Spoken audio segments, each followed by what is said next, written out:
When learning piano, it can be easy to compare your practice sessions with others' polished performances. I started this series of documenting myself learning a new song to hopefully normalize the slow but steady progress and inspire you to keep going. Let me know in the comments what song you're learning and how long you've been learning it for.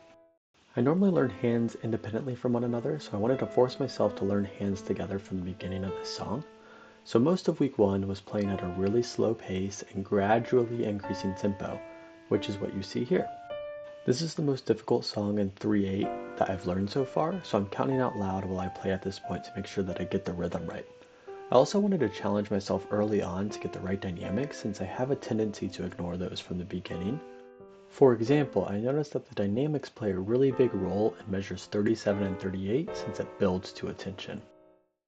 There's also a few areas that introduce new concepts to me, so I'm giving special attention to those, like measure 13. And, for some reason, measures 41 and 42. Some days I was able to learn 16 measures. Other days I would only have 10 minutes due to my full-time job and raising a family, so all I would learn is 2 measures. But I would always make the most of my practice time. For example, here on the day that I only had 10 minutes, I wanted to make sure I was hitting the staccato in beat 1 and then hitting beat 3 instead of beat 2 in measure 37. Once I got through the first 61 measures, I noticed that the rest of the song is pretty close to the parts that I already learned, so I focused in on the differences like measure 82. After my lesson, I was consistently playing the song about 10 to 12 beats per minute below, so week 2 was really focused on ramping up speed and then spending time with the problem areas.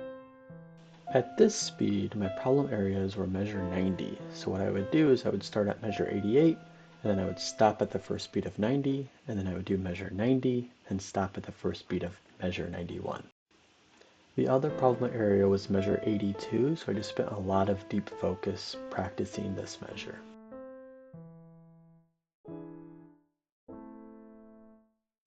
This week I devoted less time because it was a crazy busy week for me and I started to learn other songs, so I focused on 3 main things.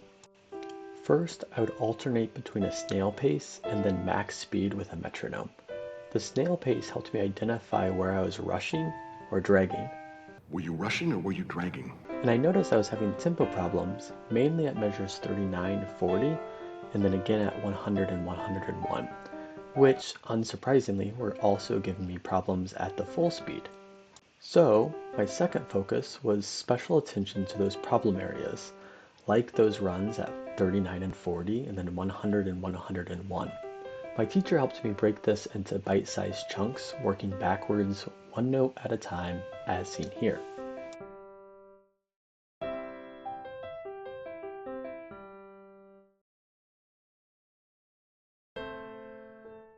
My third and last focus for week 3 was playing with dynamics that aren't necessarily marked in the sheet music to make it sound more interesting.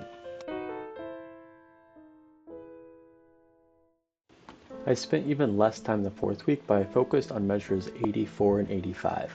I was having a really hard time with hitting the right speed between my pinky and my ring finger, so I just switched the fingering, and most of this week was just trying to groove that new fingering.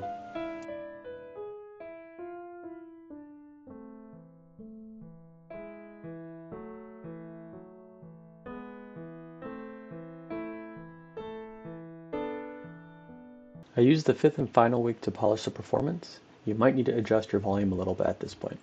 If you did enjoy this video, please like and subscribe so I know to make more videos like this, and thank you for watching.